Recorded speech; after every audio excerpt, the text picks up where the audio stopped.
Before we begin this episode, let's do a quick thought experiment.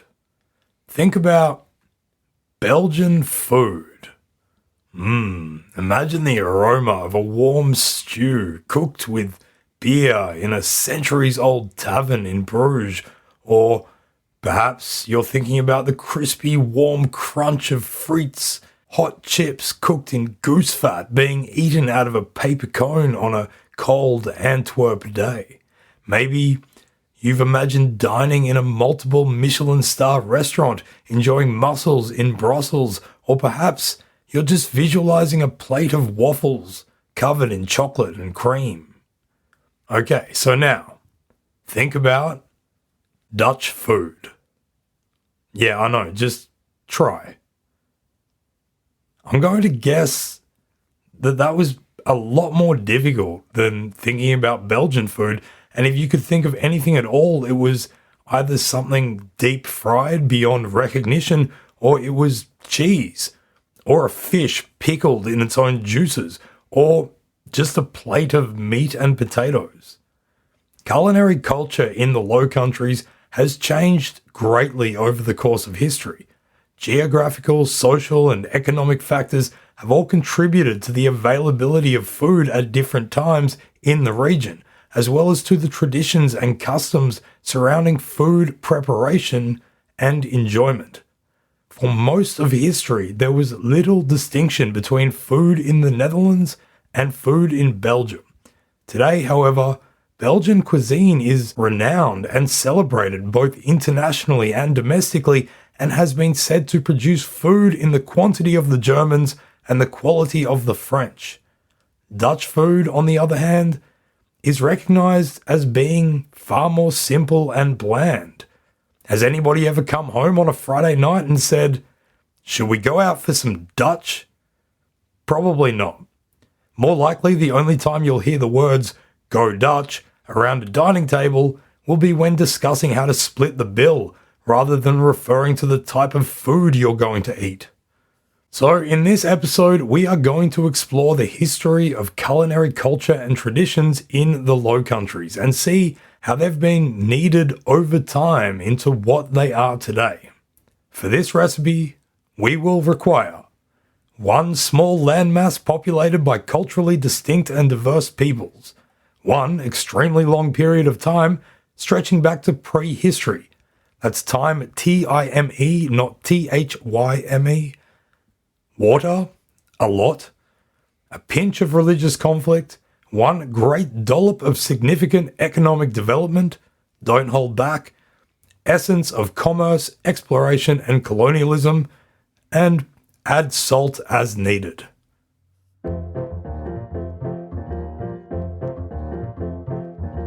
Welcome to the Low Countries Radio, a collaboration between Republic of Amsterdam Radio and the Low Countries website, celebrating Flemish and Dutch history and culture and its impact on the world today.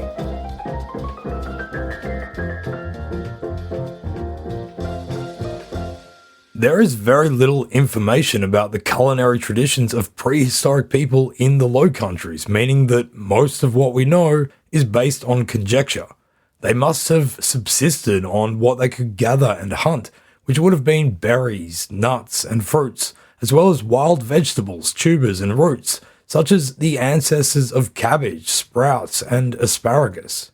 With the abundance of rivers in the region, fish and water birds would have been an important source of protein. As grains made their way into the Low Countries some 7,000 or so years ago, people began to farm around the area of Limburg. Wheat and flax were introduced, but rye and barley were easier to grow in most regions. Other vegetables like legumes and leek were also cultivated. The Low Countries then became a leaky landscape in more ways than one. Animal husbandry was introduced, and eventually cattle, sheep, and pigs were all being farmed as well. Dwelling mounds, or as they're called in Dutch, terpen, are these large man-made hills, and they began to be constructed around 500 BCE in Friesland to keep farmers and their cows and other animals away from the ever-encroaching tides. This means that beef, pork, mutton, as well as milk, butter, and animal fat have been staple elements of all culinary practices in the Low Countries for a very, very long time. The expansion of the Roman Empire into Northern Europe brought northwestern Germanic tribes into contact with the cultures of the Latin world. Tacitus, in writing his famous Germania, said of their dining practices, quote, "Their food is plain, wild fruit, fresh game, and curdled milk. They satisfy their hunger without any elaborate cuisine or appetizers, but they do not show the same self-control in slaking their thirst." End quote. Almost certainly there would have been regional variations in how these people cooked their meat or made their curdled milk, otherwise known as cheese. Unfortunately, nobody knows for sure.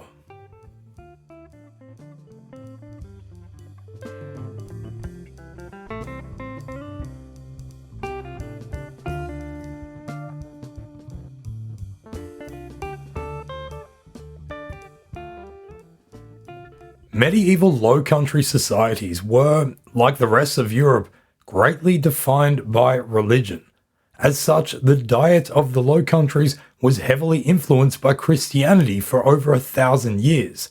Due to superstitions, there were strict taboos about what was acceptable to eat on certain days of the week and on special days of the calendar. On fasting days, it was permitted to eat only one meal, during which it was forbidden to eat meat.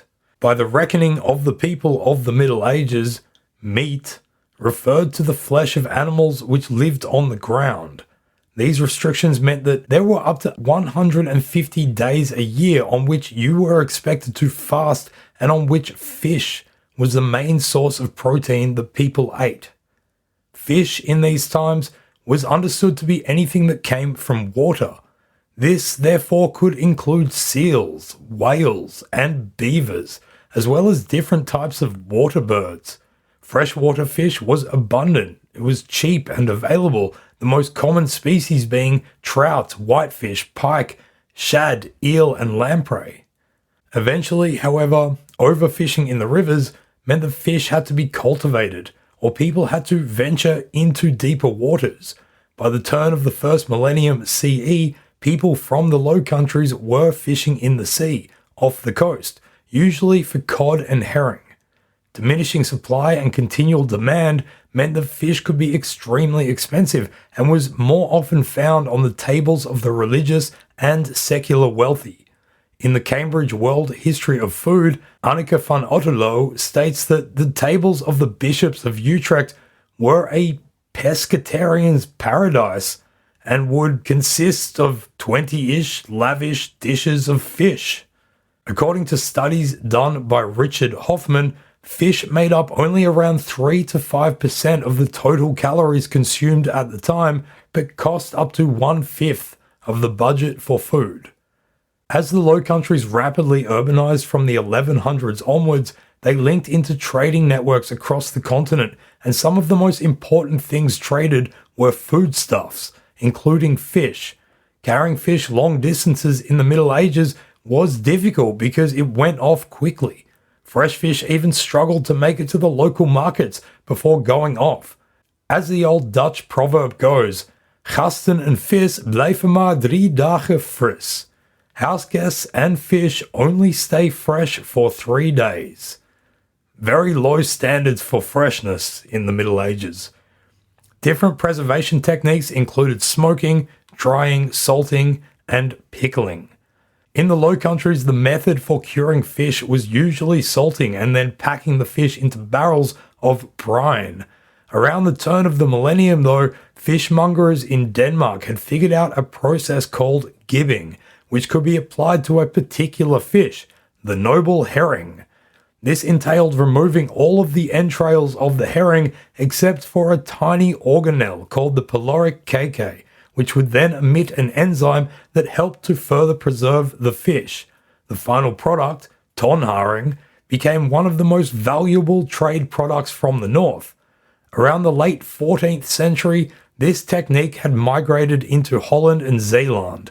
Improving upon this innovation, Dutch shipbuilders then created a special type of ship which came to be known as the haringbuis. This practically served as a floating gibbing factory. Dutch fishermen could then stay at sea for much longer, not needing to get their daily catch to the mongers on dry land. By doing the preservation on board, they could catch fish, gib them, and then just keep catching more fish. When they did eventually return to shore weeks later, they would bring back literal boatloads of ready-for-market ton haring. Thus, around the turn of the 14th into the 15th centuries, the herring became a product by which the history of Low Country cuisine could rightfully plant a flag. Today, herring prepared in this fashion is still popular and very much associated with the Netherlands, now being called Hollandse Nieuwe, despite the technique coming from Denmark and the fish not being caught anywhere near Holland.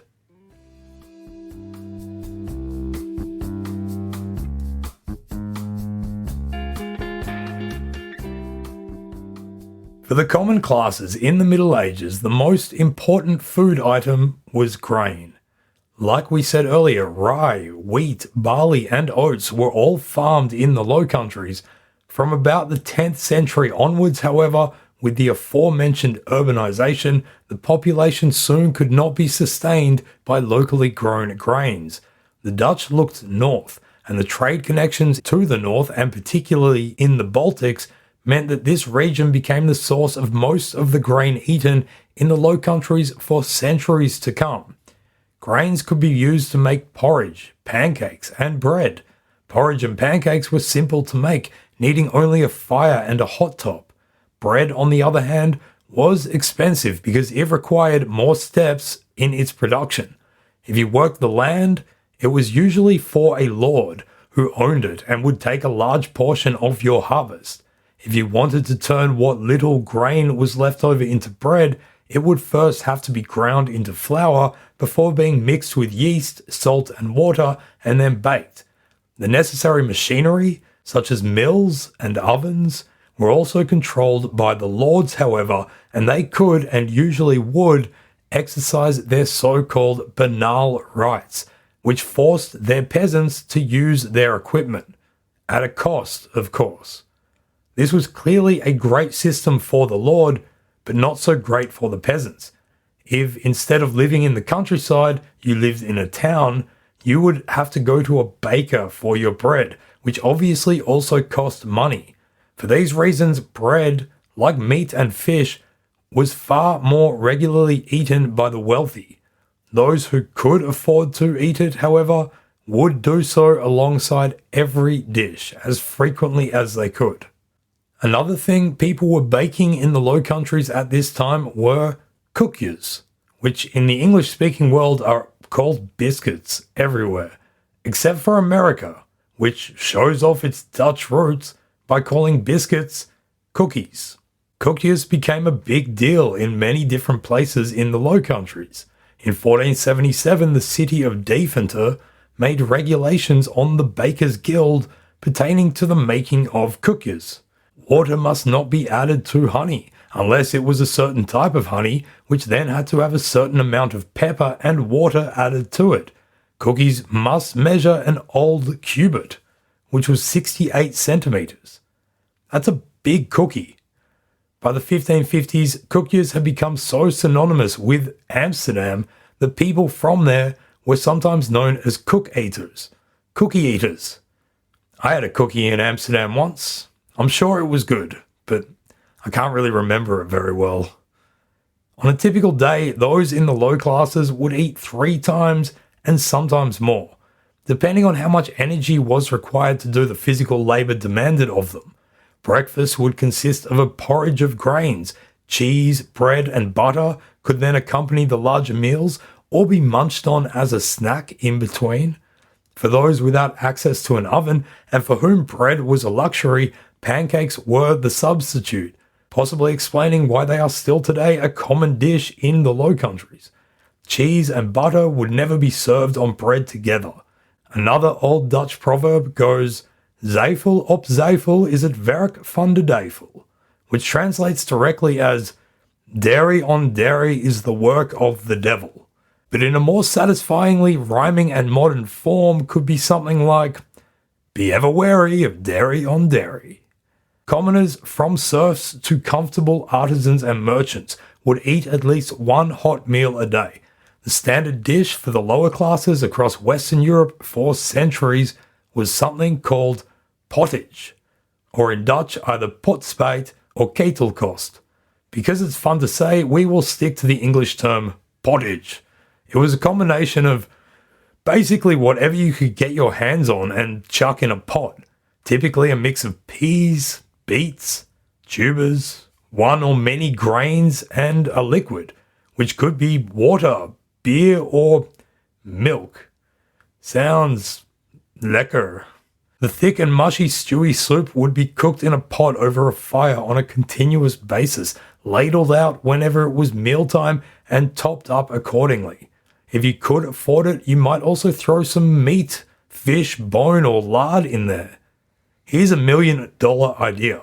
Make a new restaurant in a hipster neighborhood and call it the Pottage Cottage.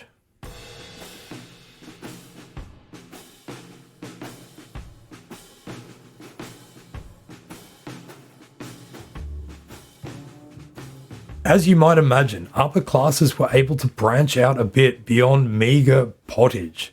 One of the most enduring legacies of early Low Country dining was the extravagant feasts of the Valois Dukes of Burgundy, who ruled the Low Countries for nearly 100 years until 1482. Through a combination of diplomatic skill and a lot of luck, these French dukes have managed to become some of the most powerful and influential rulers in Europe. Their courts, which were mostly in today's Belgium, were renowned for splendor and ostentatious displays of wealth, patronage of the arts, and great banquets. One of the most bombastic parties of the 1400s was the so-called Feast of the Pheasant, organized by Duke Philip the Good to announce his intention of going on a crusade. The affair, which could be watched from a viewing gallery by the general common public, included 28 musicians bursting out of a giant pie, tables decorated with moving sculptures of animals, castles, and model ships floating on miniature lakes. There was a real-life lion and a life-sized robotic elephant which was ridden by a cross-dressing courtier. According to said cross-dressing courtier, Olivier de la Marche, each course consisted of 48 different types of food, which were brought to the tables by, quote, chariots decorated with gold and azure, end quote. The Dutch term, Burgondisch, Burgundian, still refers to extravagance and grandeur, especially when referring to lavish types and amounts of food. The oldest Dutch/Flemish language cookbook comes from slightly after the Burgundian period. It was written by Thomas van der Noot and published in Brussels around 1514. It is called Een notabel boekje van kookeren, a notable little book of cookery, which is at once an extremely confident yet humble title. Its target audience was the cooks of extremely wealthy people, and its recipes were designed for their banquets and festivities, such as weddings or promising to go on a crusade. In total, there are 175 recipes in the book, almost all of which include the expensive ingredient of sugar. Many different food items are included in the notable little book of cookery. There is a heavy emphasis on sauces and jellies, one of the most common being Kymmeneien, a sweet and sour sauce spiced with cumin, thickened with breadcrumbs, and loaded with hard-boiled egg yolks. The very first recipe is for a wit bruvet, a white sauce, perfect to serve with capon, which is a castrated rooster. For those following along at home, if you don't have a castrated rooster handy, you can just use a regular chicken or even some veal. The meat recipes use a lot of different birds, like the aforementioned capon, as well as pigeon, peacocks, swans, heron, blackbirds, and geese. Pork makes many appearances, but there are also recipes for oxen, venison, fresh beef, rabbit, and veal. There are recipes for pies and pastries, including one of the oldest recorded recipes for apple pie.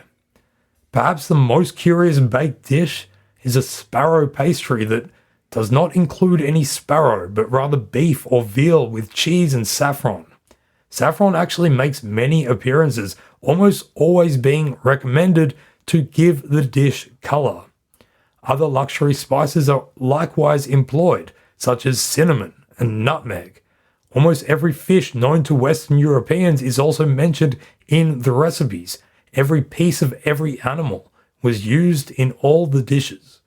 Here is our attempt to translate one of the recipes, chosen at random.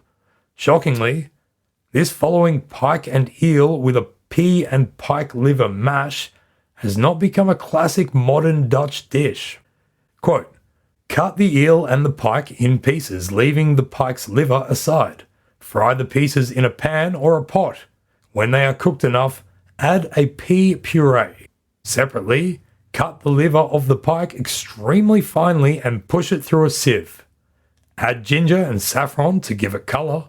Add this to the fried fish bits and let it all steam. Add salt as needed.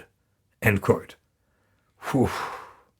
Feel like you might need a lot of salt to stomach that one.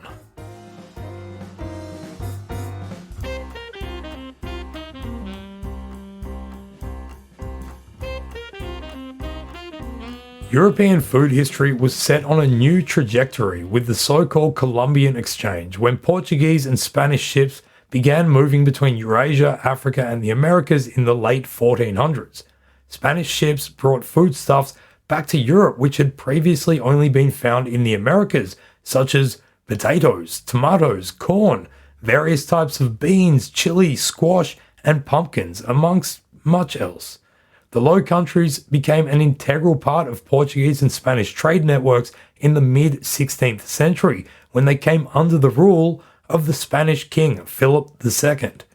Philip's autocratic and fervently Catholic rule was very unpopular in many parts of the Low Countries, which at this time were a veritable pottage of Protestant movements. By treating his new subjects as heretics, as well as introducing heavy new taxes, Philip really turned the heat up in history's kitchen, and he ended up baking himself a general Dutch revolt against Spanish imperial rule. In January 1579, Holland, Zeeland, Utrecht, Groningen, and Gelders signed the Union of Utrecht, which was essentially a declaration of independence, and they were soon joined by other cities and regions stretching from Brabant and Flanders in the south to Friesland in the north. Responding to this revolt, the Spanish army occupied most of Flanders and a large chunk of Brabant. What resulted was a mass exodus of people from this southern area to the north. But along with the Inquisition, the Spanish army also brought with them new culinary traditions, such as tapas-style dishes, like the croqueta. These became and remain one of the most popular starter dishes in Belgian and Dutch restaurants and bars. The Spanish croqueta, usually filled with jamón and bechamel, was at some point instead filled with an already popular local veal ragout. Typical of the Low Countries, by now intertwined with the spice trade, they also chucked in some nutmeg. Lo and behold, the ancestor to the mouth-watering, yet also mouth-burning, bitterbal was born. Since then, bitterballen have taken their place next to the croquette and are available in every eatery across the Low Countries. By the middle 17th century, the northern Low Countries had evolved into the new Dutch Republic, and it had become incredibly wealthy and firmly entrenched in global trade networks. The so-called moedernegotie, or mother of all trade, was access to the grain from the Baltics, which Amsterdam was able to acquire, and in so doing became the grain staple of Europe. Wheat was thus widely available, and famines became rarer as a result. In addition to this, Dutch traders and seafarers in Asia were able to secure a monopoly access to spices, things like nutmeg, cinnamon, pepper, and saffron, which were used in the notable Little Book of Cookery. Now that Dutch ships were bringing them back from Asia in bulk, these spices were within the reach of the lower classes. Porridge and pottage were still the go-to dishes, but now different flavors could be introduced by those who could afford them.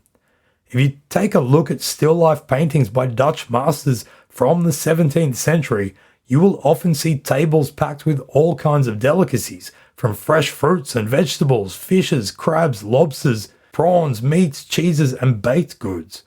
Because of their commercial success, the Dutch people in the 17th century were in general among the most well-fed in Europe. Perhaps the most unique feature of the Netherlands during this era was that, being a republic, there was a comparatively large and relatively well-off middle class, all those merchants and traders, compared to the rather tiny and often much more broke aristocracy. During the heyday of the Dutch Republic, the de facto state religion was Protestant Calvinism, which is typically seen as strict, austere, and decidedly non-extravagant. Historian Jan de Vries, however, suggests that the teachings of Calvin did not require one to eschew luxury altogether, but rather to avoid a, quote, culture of appearances, end quote, which is to say, don't use luxurious items to project an image of yourself as being in a higher station of life than you really are. Basically, Calvin would have a lot of not very nice things to say about pretty much every single Instagram influencer on the planet. An English ambassador to the Republic, William Temple, wrote that people would spend their money on, quote, things not so transitory or so prejudicial to health and to business as the constant excesses and luxury of tables, nor perhaps altogether so vain as the extravagant expenses of clothes and attendance, end quote. One Dutch journalist suggests that it was this culture of moderation which ensured that the sex appeal was taken out of the Dutch kitchen, which is pretty funny when you consider that the best known pairing of rhyming Dutch words suggests something else entirely. This aversion to the culture of appearances is basically the polar opposite to the aforementioned Burgondisch culture. The North came under the influence of Calvinism, while the South remained majority Catholic and mostly under imperial rule. Burgondisch culture, therefore, also came to carry connotations of a southern identity in the Low Countries. According to this line of thought, the culinary differences that would emerge between Belgium and the Netherlands would reflect the differing values of things like moderation and lavish celebration.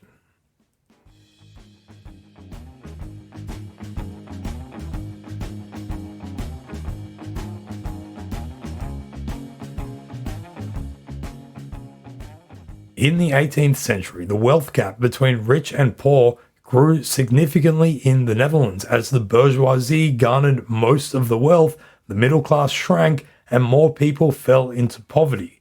French influence on culinary methods and styles came to be impressed upon the social elite, introducing things like silver or pewter tableware as opposed to the more common but less impressive copper or brass.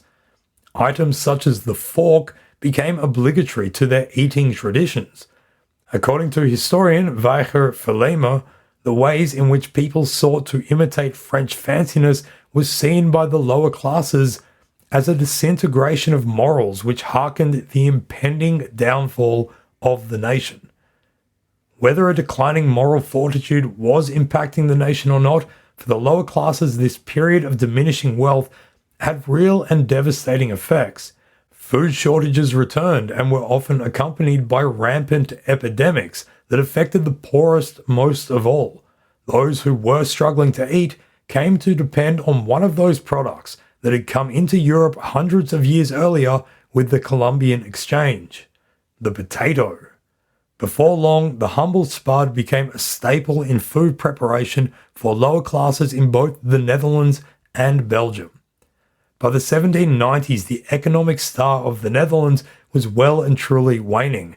French forces invaded and occupied the entire Low Countries in 1795, and in 1806, Napoleon created the Kingdom of Holland, installing his younger brother Louis as the king.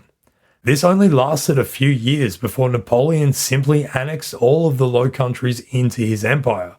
When the French occupation began, the international commercial institutions that Amsterdam had hosted for 200 years shifted to London. Napoleon's defeat led to the creation of the modern Kingdom of the Netherlands, which, when it was brought into existence in 1815, included what is today's Belgium.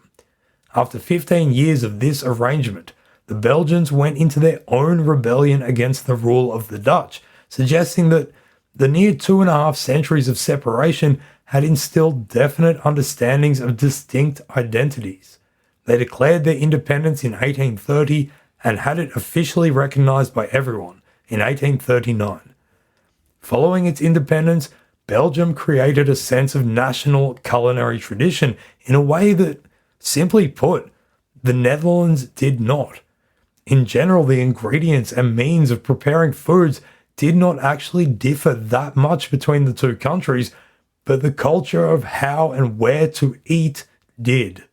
According to food and culture historian Peter Scholiers, eating out at restaurants was an identifiable trait of Belgian society from the 1840s, yet did not start happening in the Netherlands until 1890, and only really became a socially accepted indulgence in the 1960s.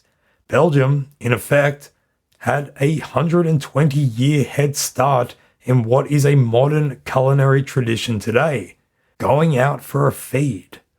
There were more professional chefs in Belgium, and they had a much longer time to take the general heritage of cuisine in the region and entangle it with their new national identity. To this day, Belgium still has more top-ranked restaurants than the Netherlands, not even taking into account that the population is 2/3 the size of their northern neighbours. Everywhere in the Low Countries, people still frequently use items like leek, endives, asparagus, horse, rabbit, mussels, eel, and many of the other items found in the notable little book of cookery. But new foodstuffs, and particularly potatoes, were of the utmost importance. Whether mashed, baked, or fried, people's survival depended on potatoes. Those days are long gone, but the spud still holds a beloved role in both Belgian and Dutch cuisine. The hot chip, or friet, is omnipresent, and although erroneously called French fries in other parts of the world, they are in the Low Countries often called Vlaamse frits, Flemish fries. In the 1840s, consecutive harvests of potato were ruined by disease, leading to famine and other major social health issues. Around this time, Europe was also undergoing convulsions of parliamentary movements and revolutions. Feeding the hungry, poor masses often landed on the shoulders of charities and private philanthropists. A man named Benjamin Thompson invented a type of thin soup, which was basically a more potato-based and watery version of pottage, but which became widely used to try to get some nutrition to the people. When Vincent van Gogh lived in Nuenen in Brabant and wanted to depict the harsh realities of peasant life in the 1880s, he painted a family of ugly farmers eating potatoes which they had probably just pulled out of the ground themselves. The Potato Eaters is by no means beautiful, but perhaps the honesty in its depiction is why it has become one of the most celebrated works by Van Gogh.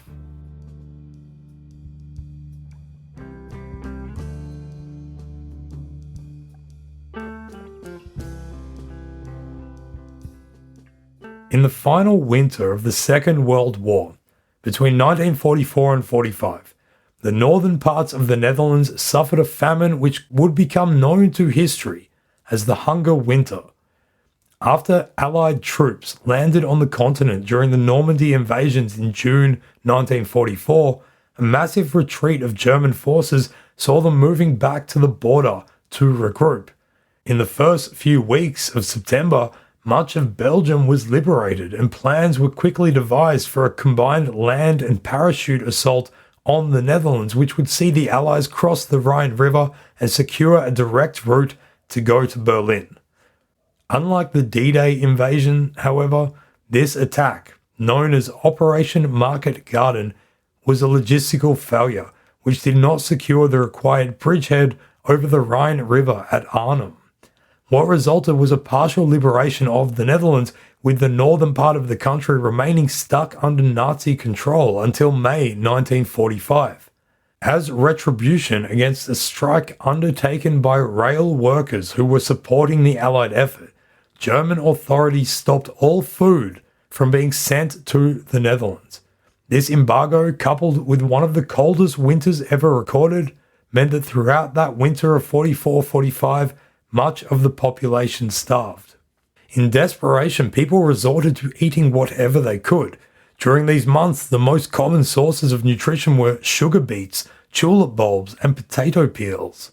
In the cities, it got so bad that both stray and house cats were at risk of their lives. In 1945, the food agencies in The Hague and Amsterdam put out nutritional information about tulip bulbs. Quote, "Tulip bulbs can be used for food. They have a high content of carbohydrates. Depending on which variety, they have a slight tang.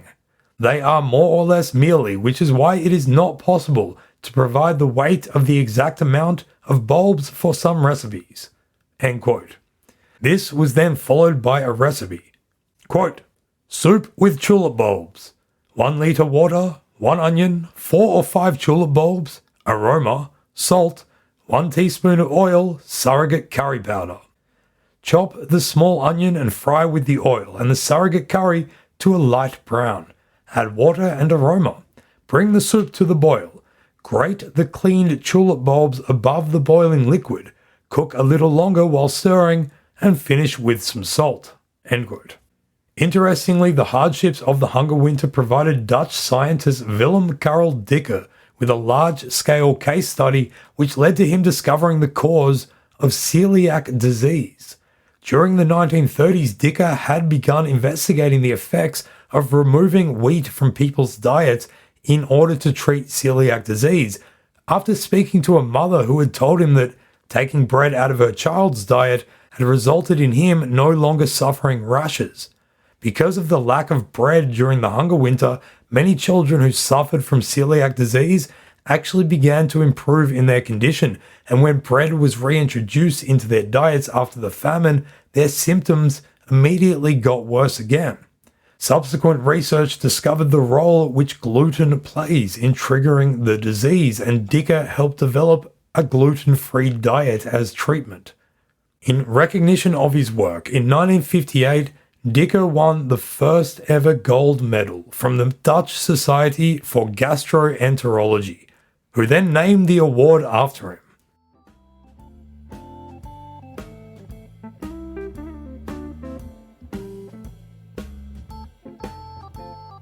Food in the Netherlands changed greatly after the war.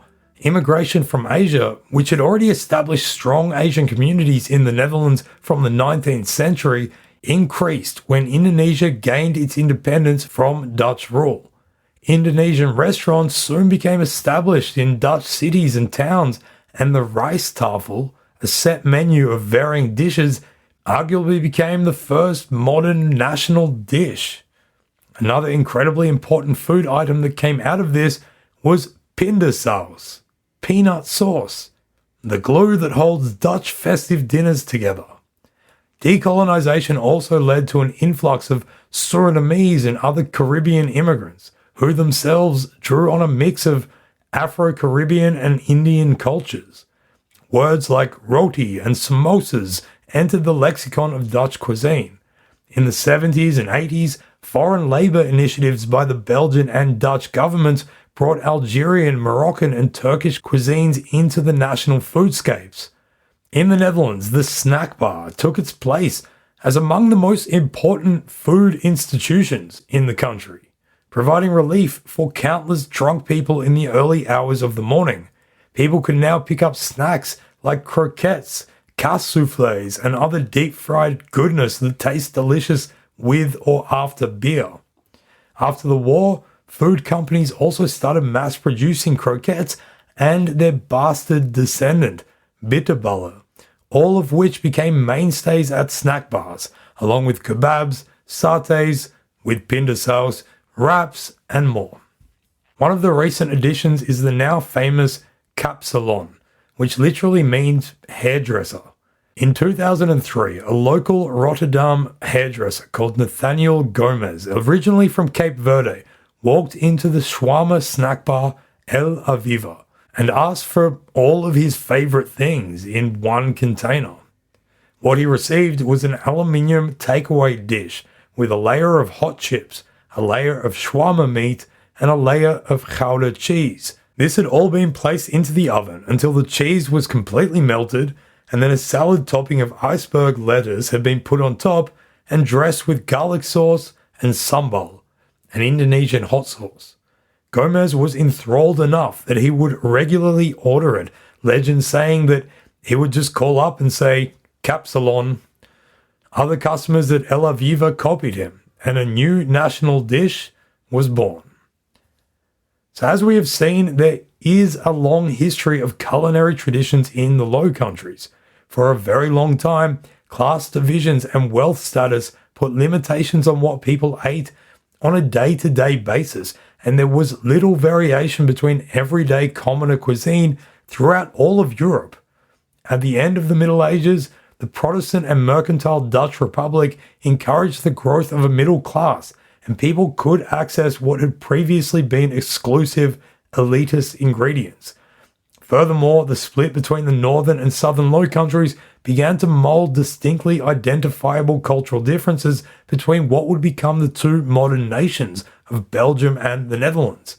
This has often, yet simplistically, been expressed in the juxtaposition of festive Catholic Burgondisch lavishness and the austere Protestantism, explained as an aversion to a culture of appearances.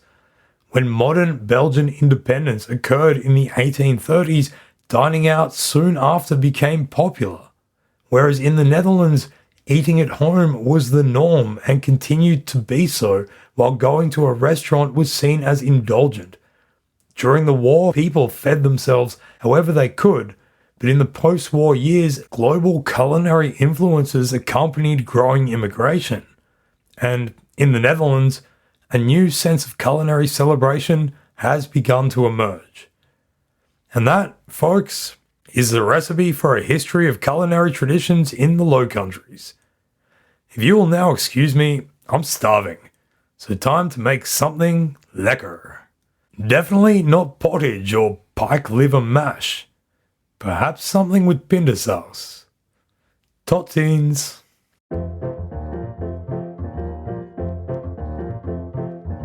Do you want to know more about Flemish and Dutch history and culture? Visit www.the-low-countries.com. This podcast is made by Republic of Amsterdam Radio.